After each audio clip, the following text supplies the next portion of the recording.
हरिओम, जय श्री कृष्ण, राधे राधे, जय योगेश्वर। बंसीधरम तत्रधरम नमामि मनोहरम मोहहरम च कृष्णं मालाधरम धर्मधुरम पार्थस्य सारथ्यकरं च देवं कर्तव्यदीक्षं च समद्वषित् ज्ञानस्य भिक्षां शरणागतिं च ददाति गीता करुणाद्रभूत कृष्णेन गीता जगतो हिताय। श्रीमद् भगवद गीता जी, अध्याय 18, श्लोक 6। तो भगवान ने पिछले श्लोक में मनीषी का अर्थ कहा, जो विचारशील है, जो कर्म अपने कोई कामना के बिना कर रहा है, दूसरों के हित के लिए कर रहा है, वह मनीषी माना गया है। तो यहाँ उसके लिए सब कर्म पवित्र हो जाते हैं।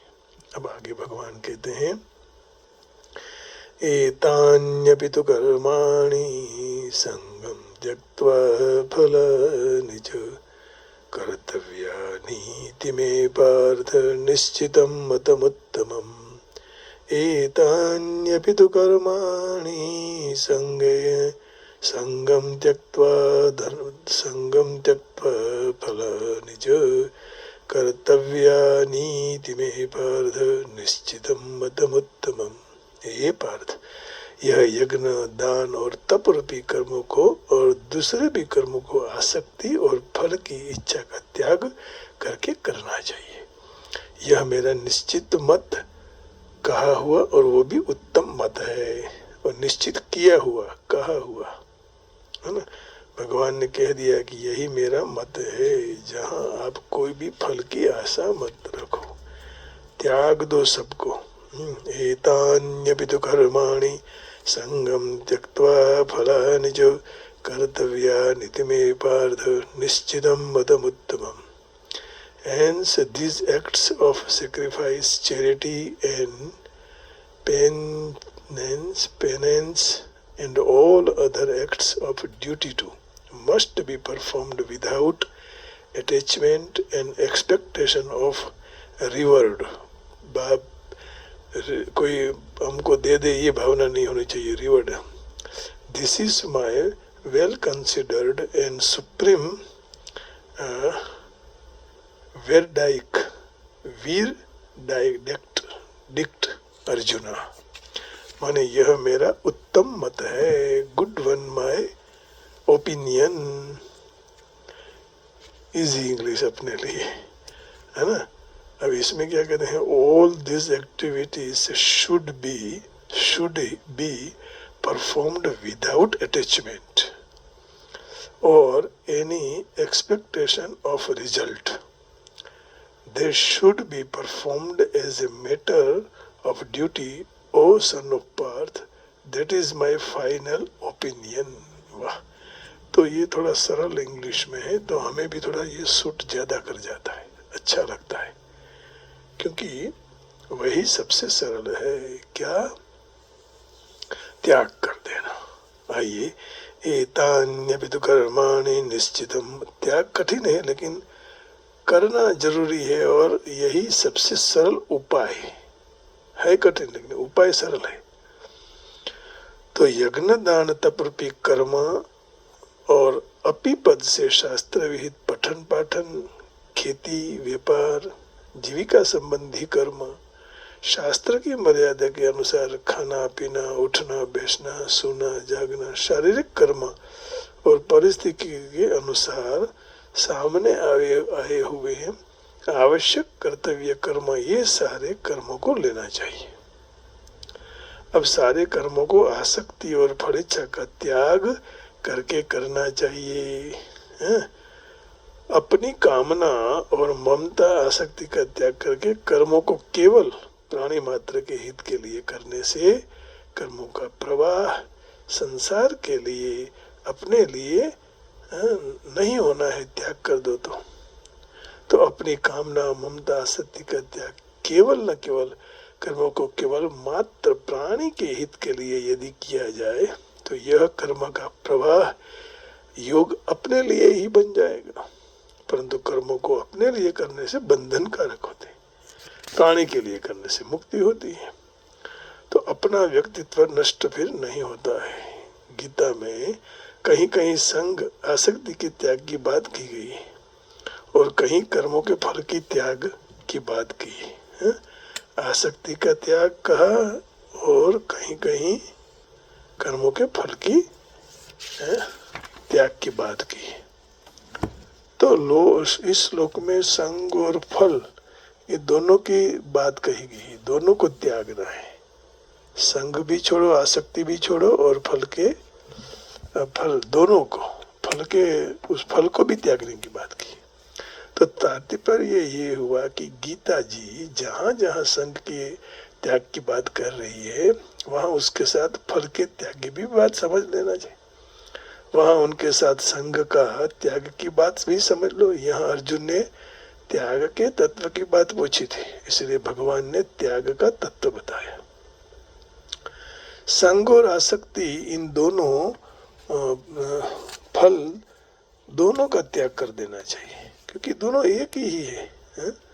जहाँ जहाँ संग की बात आई वहाँ त्याग की बात कही है, तो दोनों का हमें त्याग करना चाहिए। भगवान ने ये बता दिया।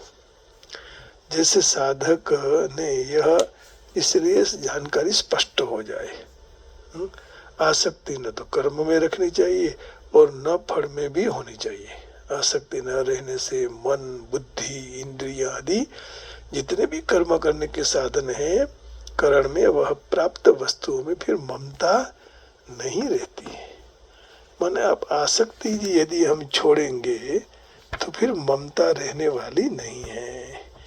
ममता कब रहती है, आसक्ति होती है। तो भगवान कहते हैं कि कर्मयोग की कर्म करने की शैली इस प्रकार है। कैसे? कायेन मनसा बुद्ध्या केवलैरिन्द्रियैरपि योगिनः कर्म कुर्वन्ति संगम त्यक्त्वा आत्मशुद्धये। कर्मयोगी आसक्ति को छोड़कर केवल ममत्व भाव रखे बिना इंद्रिय, शरीर, मन और बुद्धि द्वारा अंतःकरण की शुद्धि के लिए कर्म करते हैं। कायेन मनसा बुद्ध्या केवलैरिन्द्रियैरपि योगिनः कर्म कुर्वन्ति संगम त्यक्त्वा आत्मशुद्धये। माने कर्म तो करना है, लेकिन दूसरों के लिए भाव ऐसा होना चाहिए, दूसरों के लिए कर रहा हूँ, अपनी थोड़ा भी स्वार्थ नहीं रहना चाहिए। संग आसक्ति के संबंध सूक्ष्म होता है, फलेच्छा स्थूल है, और आसक्ति की सूक्ष्मता वहां तक है जहाँ चेतन स्वरूप नाशवान के साथ हमने संबंध जोड़ रखा है ना। तो वहीं से ही आसक्ति पैदा होती है, जिनसे जन्म मरण आदि अनर्थ खड़े हो जाते हैं। कारणम गुणसंगोस्य सतसद्यो निजन्मसु। कारणम गुणसंगोस्य सदसद्य निजन्मसु।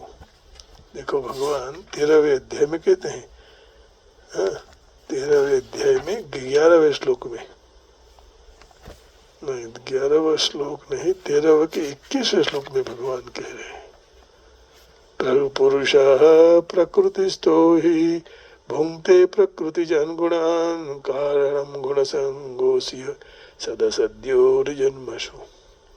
प्रकृति में स्थित पुरुष जीव ही प्रकृति में से उत्पन्न गुणों का भोक्ता बनता है और गुणों के संग ही उनके अच्छी नरसी योनियों में जन्म लेने में कारण बनते हैं। पुरुष प्रकृति में स्थित पुरुष जीव प्रकृति में जन्मेला गुणों भोक्ता बने છે અને ગુણોનો સંગ જ એના સારા અને ખરાબ યોનિઓમાં જન્મ થવામાં કારણરૂપ બને છે। કર્મ ही मुख्य है। कारणम गुण संगोस्य सदसद्यो निजन्मसु। तो आसक्ति का त्याग करने से नाशवान के साथ जुड़ा हुआ संबंध विच्छेद हो जाता है, अपने आप स्वाभाविक रहने वाली असंगता का अनुभव हो जाएगा। तो इस विषय में एक बात और समझने की जरूरत है कि कई दार्शनिक नाशवान संसार को असत मानते हैं, क्योंकि पहले वह था ही नहीं और आगे रहने वाला नहीं है, इसलिए वर्तमान में भी वो नहीं है। जैसे स्वप्न, कई दार्शनिक का मत ऐसा है कि संसार परिवर्तनशील है ना, आज है कल कुछ नहीं है। कल और बात कहेंगे। हर हमेशा बदलता रहता है। और कई ऐसा मानते हैं कि अपना शरीर परिवर्तनशील होने से संसार का कभी अभाव नहीं होता है, परंतु तत्व से सदा रहता है। जैसे जल है ना, बर्फ, बादल, भाप परमाणु के रूप में बन जाते हैं, परंतु वह नष्ट नहीं होते। इस तरह अनेक मतभेद हैं, परंतु नाशवान जड़ का अपना अविनाशी चेतन स्वरूप के साथ कोई संबंध नहीं है। इसमें कोई भी दार्शनिक मतभेद नहीं है ना। माने नाशवान जड़ का अपना अविनाशी चेतन स्वरूप के साथ कोई संबंध नहीं है, इसमें कोई दार्शनिक का मतभेद नहीं है। संगम त्यक्त्वा बुद्धों से भगवान के यही संबंध का त्याग की बात की है, यही सांसारिक संबंध को छोड़ने की बात की है। प्रकृति सत्य है या असत, या तो सत असत से विलक्षण है, अनादि शांत है, अनादि अनंत है। इस विवाद में पढ़ के साधक अपने अमूल्य समय को बर्बाद नहीं करना चाहिए। प्रकृति अपने अमूल्य समय बर्बाद नहीं करना चाहिए साधक को, परंतु इस प्रकृति से और प्रकृति के कार्य शरीर संसार के साथ अपना संबंध विच्छेद करना चाहिए। कहाँ संबंध विच्छेद करना है? प्रकृति से और प्रकृति के कार्य शरीर के साथ संबंध विच्छेद करना चाहिए। तो अपने आप हो ही रहा है। आप मिले होने वाले संबंध विच्छेद का केवल अनुभव करना है। शरीर तो प्रतिक्षण बदलाता रहता है, अपने निर्विकार रूप से सदा जैसे हैं वैसे ही रहता है। कौन निर्विकार है? आत्मा। शरीर बदलता रहता है, तो प्रश्न होता है कि उसका फल क्या है। आज कोलेस्ट्रॉल ज्यादा है, कल कम हो जाए, ज्यादा बढ़ जाए तो फिर भगवान की इच्छा से भगवान के पास मिलने के लिए जाना का होता है। तो शरीर बदलता रहता है। आज आंखें जल रही है, कल ठंडी होगी, आज पांव दुख रहे हैं, कल अच्छे हो जाएंगे। तो प्रारब्ध कर्म के अनुसार अभी जो अपनी परिस्थिति, वस्तु, स्थल, काल वगैरह प्राप्त है, वह सब कर्मों का प्राप्त फल है। और भविष्य में जो परिस्थिति, वस्तु आदि प्राप्त होने वाली है, वह सब कर्मों का अप्राप्त फल है। तो प्राप्त और अप्राप्त फल में आसक्ति रहने के कारण ही प्राप्त में ममता और अप्राप्त की कामना होती है ना। वो कर्मों का फल प्राप्त है जो अभी हम भोग रहे हैं, और आगे जो अभी नहीं मिला है वो अप्राप्त फल है। इसलिए भगवान ने कहा त्यक्त्वा फलानि च, फल की आसक्ति को छोड़कर, एतान्यपि तु कर्माणि संगम त्यक्त्वा फलानि च कर्तव्यानिति मे पार्थ निश्चितं मतमुत्तमम्। तो फल का त्याग क्यों करना चाहिए, है ना? क्योंकि कर्म फल अपने साथ रहने वाला ही नहीं है। क्योंकि जो कर्म से फल बनते हैं वह तो कर्मों के आरंभ और अंत होता है, इसलिए उनका फल प्राप्त और नष्ट होने वाला ही है। जिसका आरंभ है उसका अंत होता ही।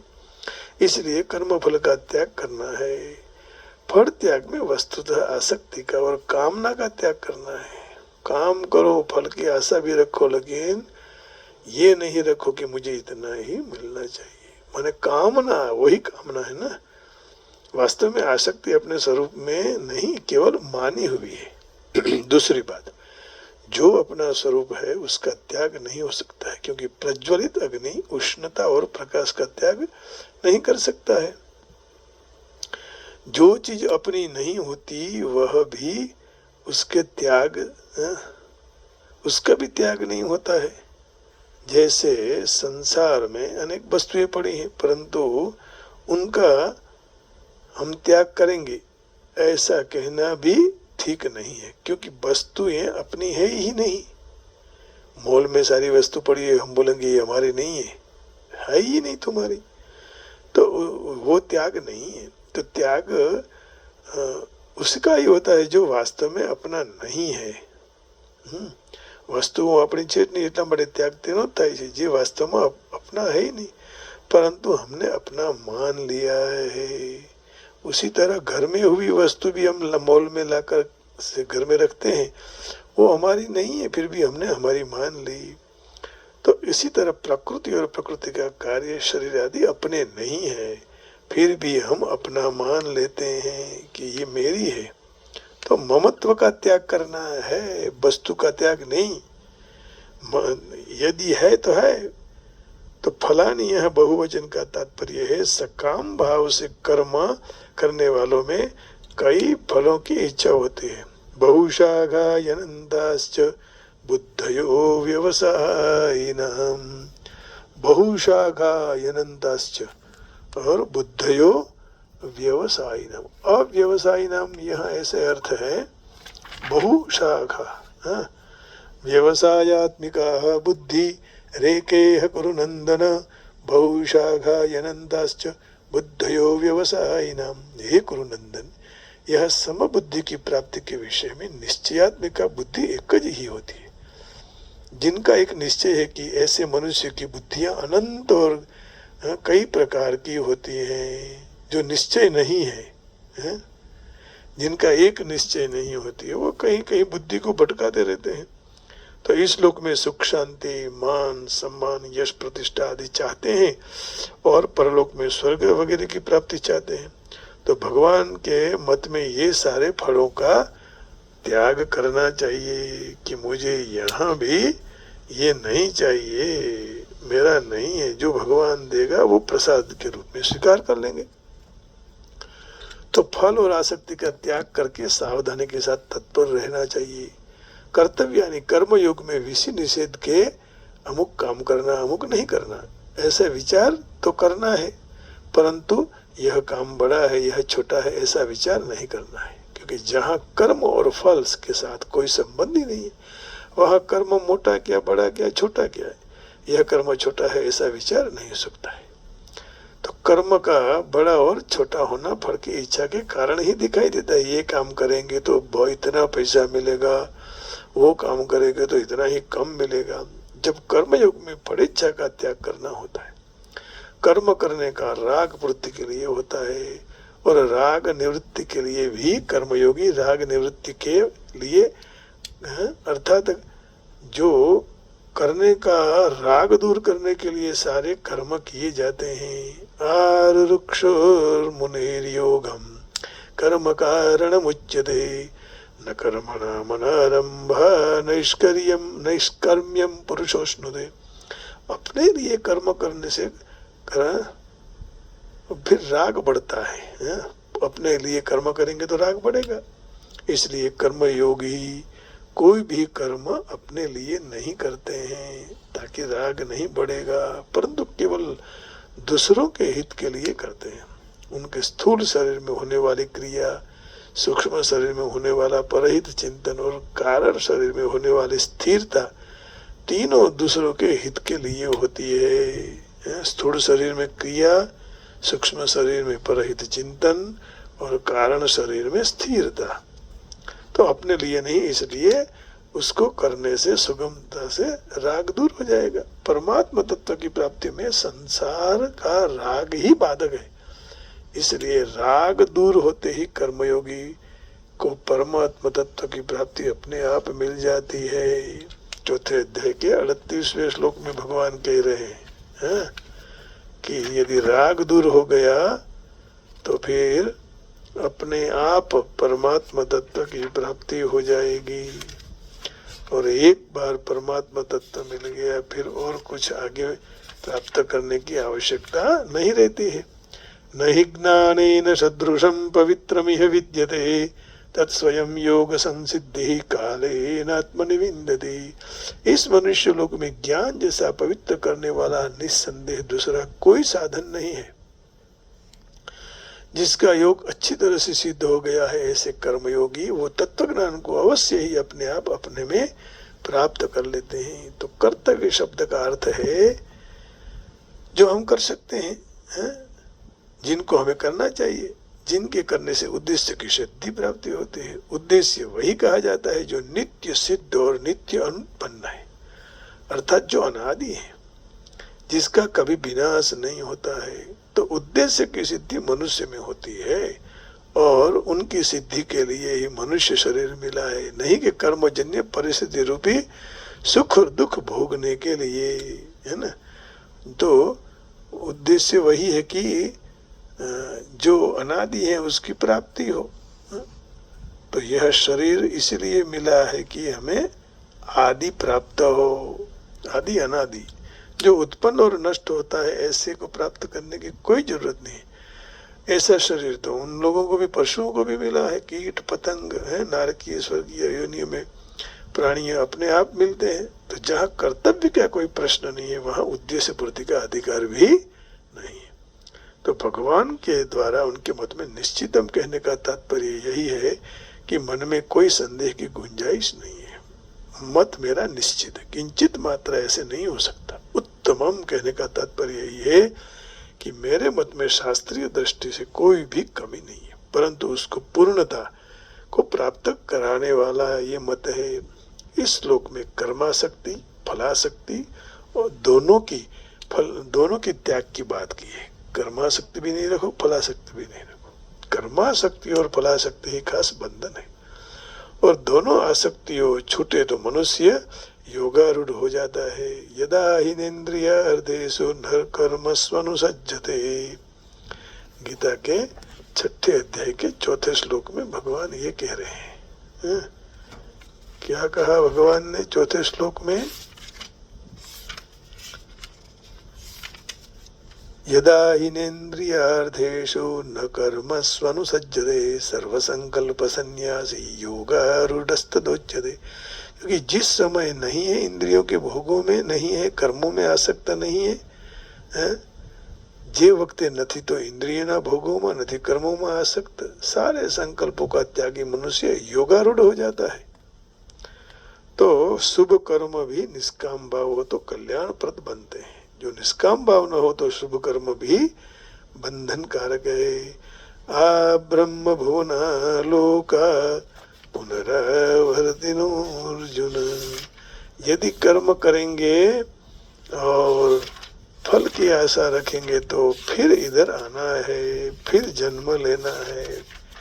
पुनरपि जननम पुनरपि मरणम पुनरपि जननी जठरे शयनम। यह संसारे खलु दुस्तारे कृपया परे पाहि मुरारे। भज गोविंदम भज गोविंदम। तो हे अर्जुन, ब्रह्मलोक तक समस्त लोग पुनरावर्ती है, अर्थात वहां जाकर संसार में वापिस आना पड़ता है। परंतु हे कुंती पुत्र, मुझे यदि प्राप्त कर लिया, मामुपेत्य तो कौन्तेय पुनर्जन्म न विद्यते, फिर दूसरा जन्म नहीं है।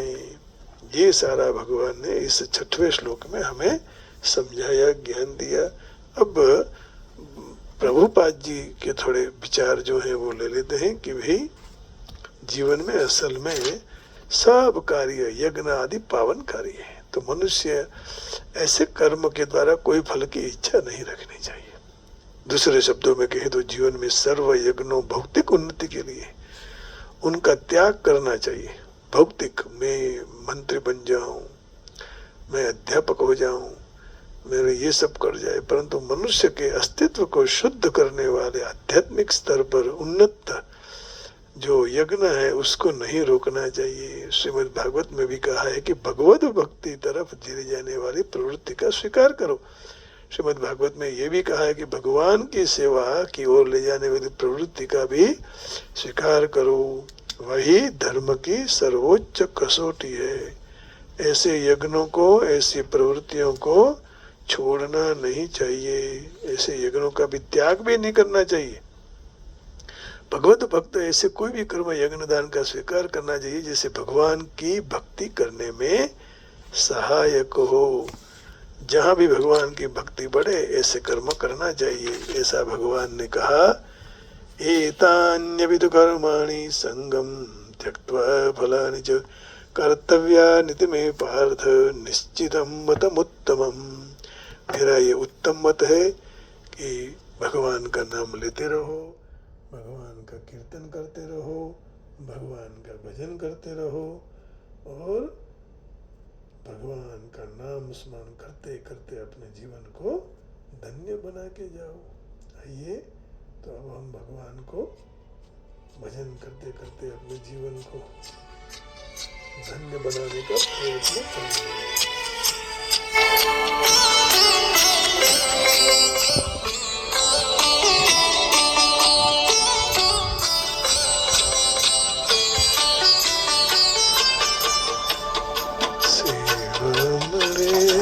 के नाम મળે મારે તમારી ભક્તિ કરવી છે, મેવા મળે કે ના મળે મારે સેવા તમારી કરવી છે, મુક્તિ મળે કે ના મળે ભક્તિ તમારી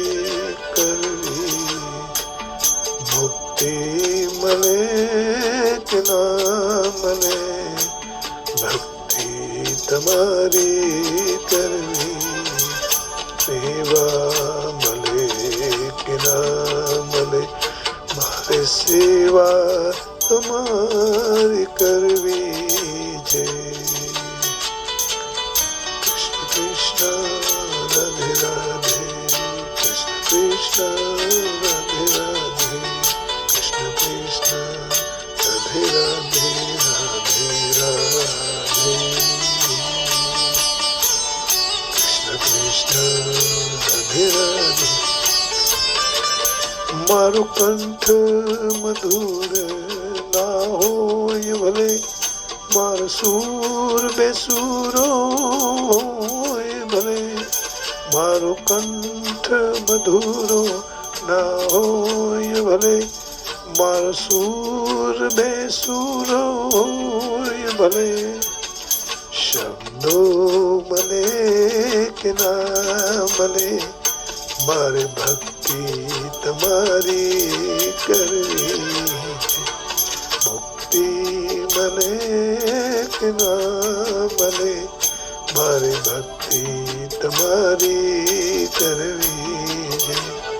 मेवा मले कि ना मले मार सेवा तुम्हारी करवी जय, मुक्ति मले कि ना मले मारे भक्ति तुम्हारी करवी जय,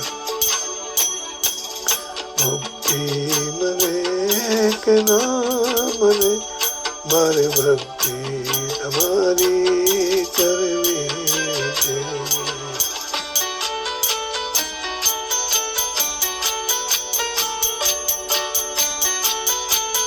हरे कृष्णा कृष्ण कृष्ण हरे हरे, हरे कृष्ण कृष्ण कृष्ण आवे जीवन में तड़कान छाया, सुख दुख ना पड़े पड़छाया, आवे जीवन में तड़कान छाया, सुख दुख ना पड़े पड़छाया, काया रहे कि ना रहे मारे तुम्हारी भक्ति करवी, मुक्ति मले कि ना मले मारी भक्ति तुम्हारी करवी, सेवा मले कि ना मले मारी सेवा तुम्हारी करवी, मुक्ति मले कि ना मले मारे भक्ति तुम्हारी करवी जय। कुछ मिले न मिले लेकिन प्रभु मुझे आपकी भक्ति करने की इच्छा है, आपसे मुझे माया करनी है। कुछ भी हो, शायद हमारा ये देह रहे या न रहे, लेकिन आपसे प्रेम हो जाए। प्रेम ते प्रगट होई में जाना, हरि व्यापक सर्वत्र समाना, प्रेम ते प्रगट होई में जाना। आओ आप सबके हृदय में भगवान की माया हुई है, भगवान की माया होती रहेगी। ऐसे परम माया के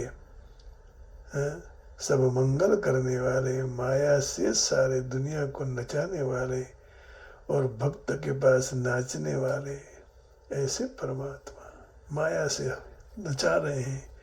और यदि हम भगवान के हो गए तो भगवान अपने सामने नाचते हैं। ऐसे कन्हैया गोपियों के सामने नाचे, हमारे हृदय में भी नाचने लगे। यही सद्भाव के साथ यह वाणी का, परमात्मा की वाणी का जो दूध है, अमृत है, इसी को यहाँ आज तक विराम देते हैं। आप सबको जय श्री कृष्ण, हरिओम, राधे राधे, जय योगेश्वर, ओम नमः शिवाय, गोविंदा गोविंदा, जय श्री राम, जय राम जी की, जय राम जी की।